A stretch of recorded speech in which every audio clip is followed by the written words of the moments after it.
Hello, my name is Judy Howell, and I'm a professor here at Big Sandy Community and Technical College Library.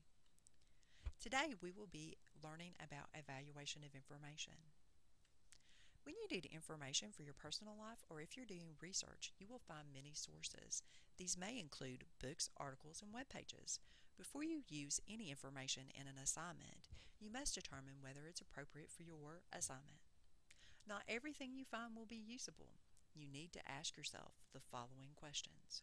Consider who is the author. Does the author hold a college degree in the subject? Do they have relevant field experience in the subject area?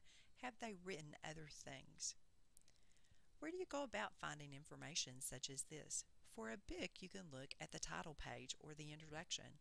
For articles, you can look at the top of the page or at the end of the article. For web pages, you can look at the top or bottom of the page. In my example here, the information about the author is very prominent. Always consider who the publisher is. Is it a commercial, trade, or college press? What is the company's reputation and what are the company's values and goals? Where would you go about finding this information? You can always look at the company's webpage. When you're looking at a web page, look at the About Us area, and that should give you all of the necessary information to evaluate the publisher. Objectivity is another aspect to consider. Ask yourself the following questions. Are both sides of an issue presented? Is there an obvious commitment to a point of view? Is there an attempt to persuade the reader? Does the author acknowledge his or her own bias? Does the author include resources or evidence to support their conclusions? Where do you find this information? Well, this information can be determined by skimming the resource and looking at the citations included at the end of your resource. In my example, you can see the list of references that begins here, and in addition to that, there is a statement up here of competing interests. This brings out into the open any potential biases that an author may have. Currency is another aspect to consider. Ask yourself these questions. When was the source published? For my topic, should I use only current information?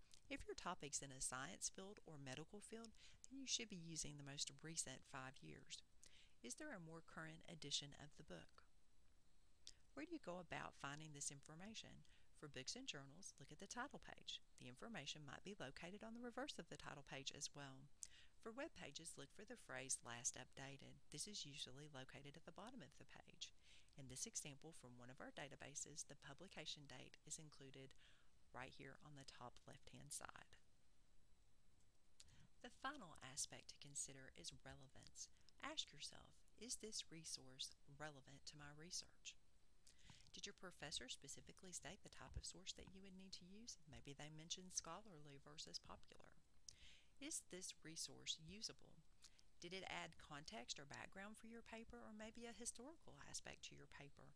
If it does not, then it can be disregarded. If it does, then it can be considered for your paper.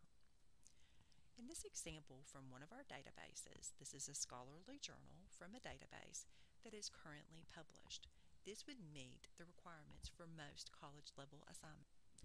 To review the steps to follow for evaluation of resources, make sure to ask yourself the following questions. Who is the author and publisher? Was the source objective, current, and relevant? After considering these questions, you can determine whether or not you should include this source in your paper or assignment.